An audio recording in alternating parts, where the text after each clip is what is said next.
Your husband's secret desire has nothing to do with you keeping the house spotless, having the perfect body, or being the perfect mother who has the flawlessly curated homeschool curriculum. It's not about from scratch meals, spicy romance, or even how much you get done in a day. His deepest longing is to come home to peace, to feel like the hero of his story, to know that his wife is joyful, his children are safe, and his family is thriving because of the atmosphere that she's creating in the home. Maybe right now that feels impossible for you. Maybe you feel stuck in survival mode. You're snapping more than you'd like, you're nagging more than you want, and just feeling like nothing you do is enough. And I know that feeling. But here's the truth. When you become a peaceful wife, the kind of woman who is gentle, calm, and joy-filled, even in the middle of chaos, you won't just change your own heart. You'll watch your husband transform too. He'll be more attentive, more romantic, and actually want to spend time with you. He'll invite you on dates or family adventures, not out of obligation, but because he actually enjoys being around you. He can breathe easier, he can relax, and remember why he fell in love with you in the first place. And I know this because I used to be that nagging, quarrelsome wife that Proverbs warns about. My husband avoided me. He found ways to escape, and our home felt just tense and joyless. But when I became the playful, joyful, peaceful woman that he thought he married, he changed too. And our home, as a result, became a place that he wanted to actually be, not just a place that he had to show up to every night. And today, I'm going to show you the exact steps that I used to get there. The very system that helped me move from stressed and constantly nagging to peaceful and playful and fun. This is the exact system that helped me to become the peaceful wife my husband can't resist. And listen, ladies, I know I'm going to get so many comments about, well, what's the husband's job in all this? And da da da da.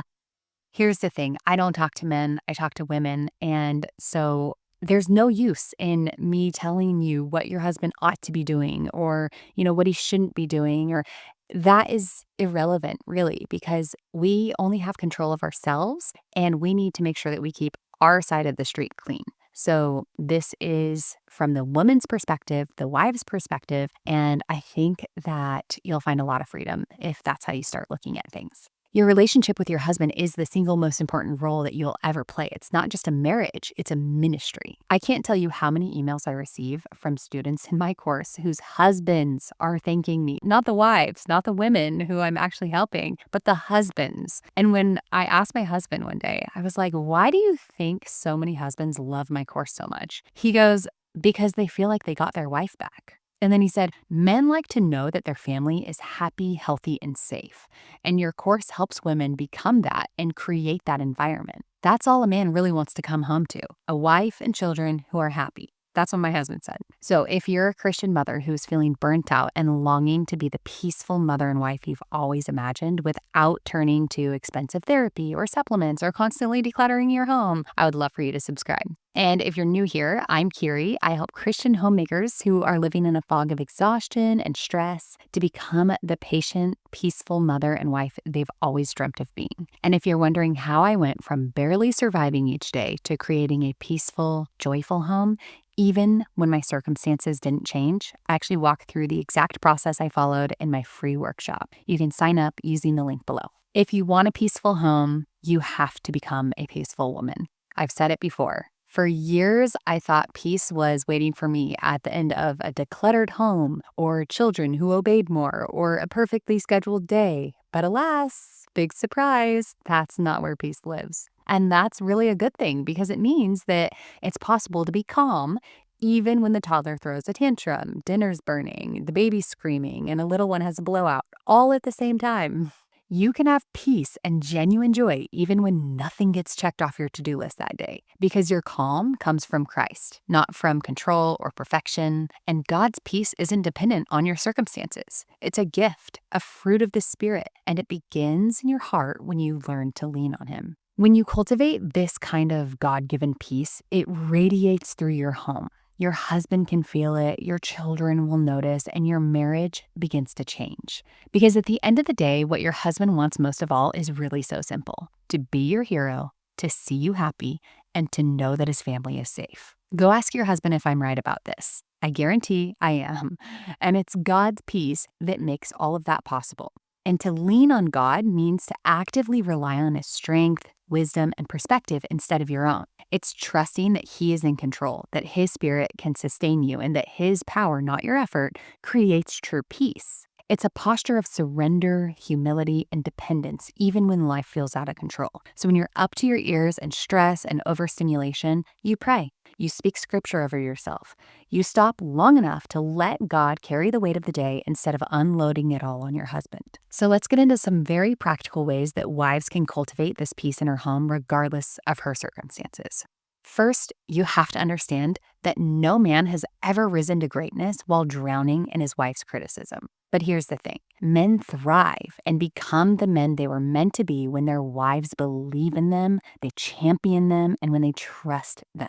Deference to your husband is the height of true femininity. It makes a woman beautiful, gracious, and lovely in his eyes. And here's the truth.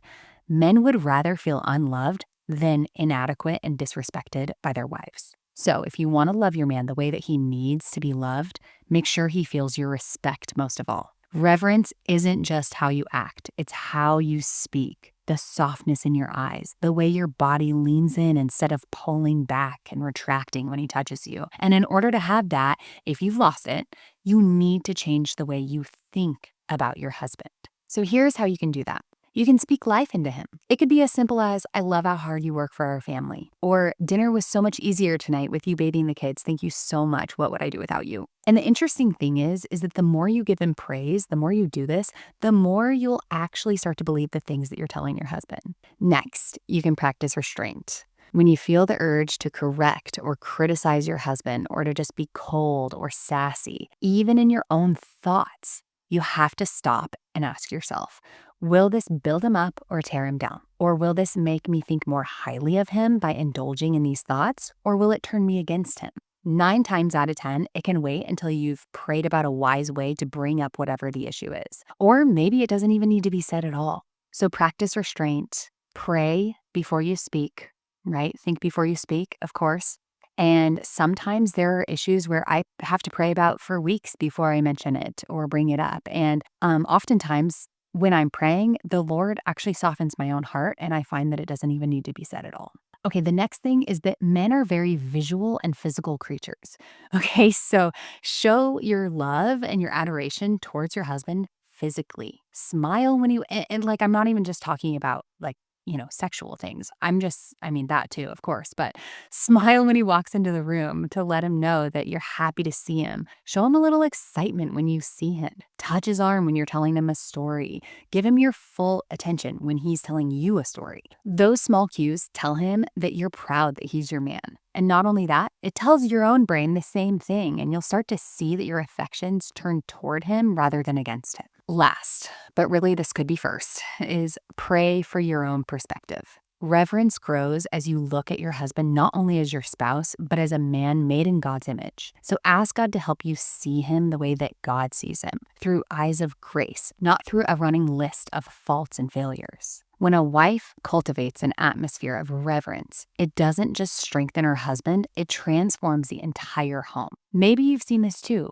Your children behave better, the morale of the home improves overall, and the whole family thrives under the shelter of a wife's respect and gentleness for her husband.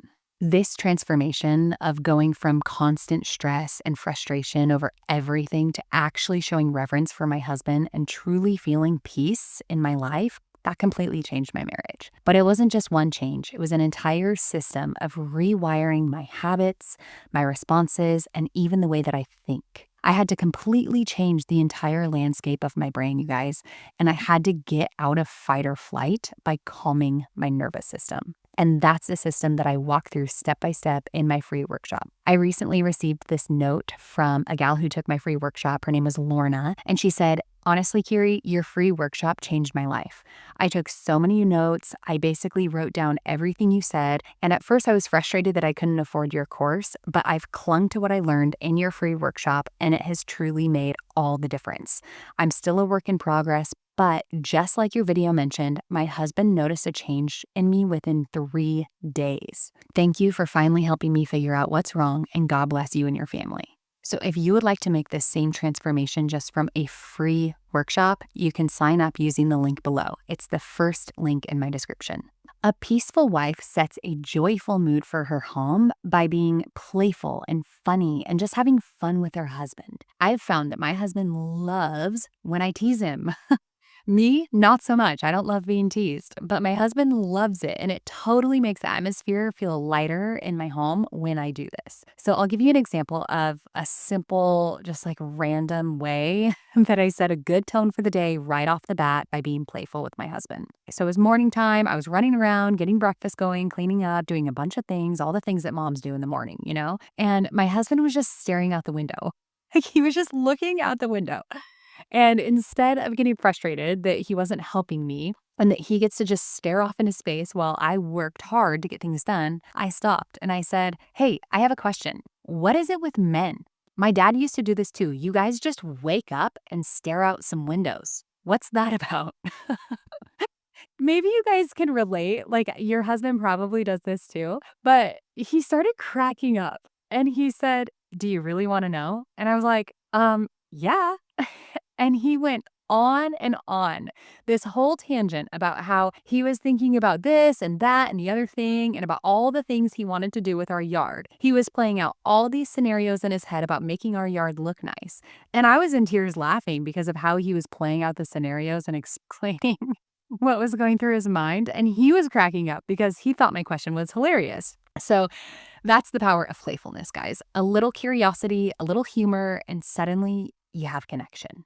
I could have just been bitter, but I ended up A, learning what's going on inside that mind of his when he's just staring out the window, and B, being proud of my husband for caring about how we can have a nice yard for our children to play in. When you bring lightness into the marriage, you relieve your husband's stress more than you realize. But let's not pretend that we married the perfect human who can do no wrong. We do have to live with them, and because of that, it can be really hard to balance honest communication without crossing the line into nagging or frustration.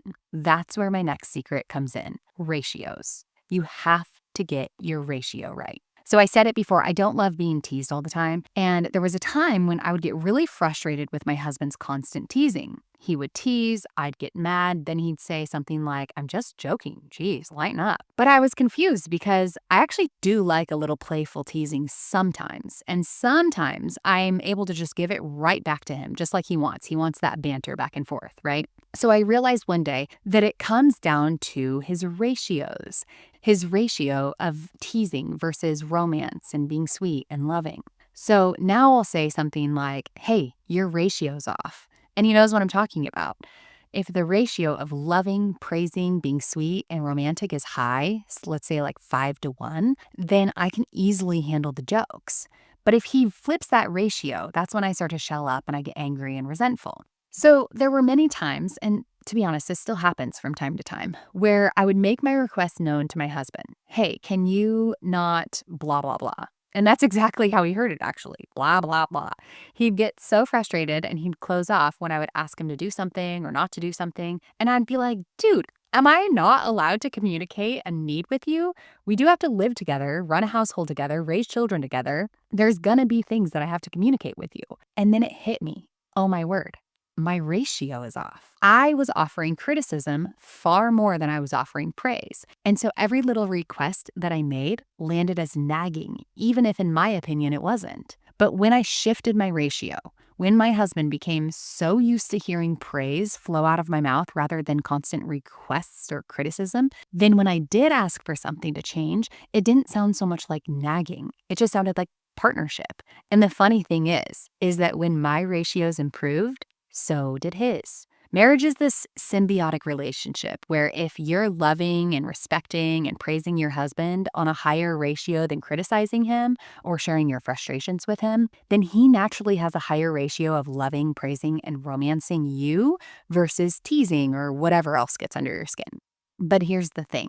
I don't know about you, but offering praise like that doesn't come naturally to me. At times, it almost feels forced or like I'm talking to a child, not because I don't mean what I'm saying, I do, but just because I don't know, it's just not the default setting of my personality. So I have had to be really intentional about offering praise to my husband. And I make it my goal to give him at least one word of praise every single day, and preferably a lot more than that, so that when I open my mouth, he's learned to expect warmth from me. And when you do this, your ordinary voice becomes like honey to his ears. He won't brace himself every time you open your mouth. So just try it out. Keep in mind, though, that sinning in marriage is going to happen. You're going to make mistakes. You're going to say things you regret. You'll nag more than you ought to, and you're going to disrespect him at times. And unfortunately, that's just part of living in this fallen world. It's just like keeping a clean home. You can vacuum the floors and dust the shelves today, but dust and dirt will be back tomorrow, and you'll have to clean it up all over again. Marriage works the same way. A peaceful, loving home doesn't come from never messing up, but it comes from regularly tending your heart, asking for forgiveness, and leaning on God to restore you. It's the small, consistent acts of humility, grace, and self-correction that keep your home and your marriage thriving even in this fallen world. That's the beauty of a gospel-centered marriage. Every day I remind myself, I am the woman God gave this man, and I want my husband to feel, as Proverbs says, that an excellent wife is the very crown of her husband. I want him to wear that crown of blessing because of the way that I love, honor, and walk beside him. That mindset helps me to be just that, a gift, a playmate, his helper. So if you're hearing this and feeling like all of this is so far out of reach for you because you're living in a constant state of overwhelm and survival, there is a way out. I did it, and so can you. You can feel calm and present and become your husband's playmate again. So if you'd like a catalyst for this type of transformation, I walk through the same process I use inside my free workshop. The link is in the description below. And if you're wondering how to actually heal from survival mode as a mother when simply resting isn't working for you, watch this next video.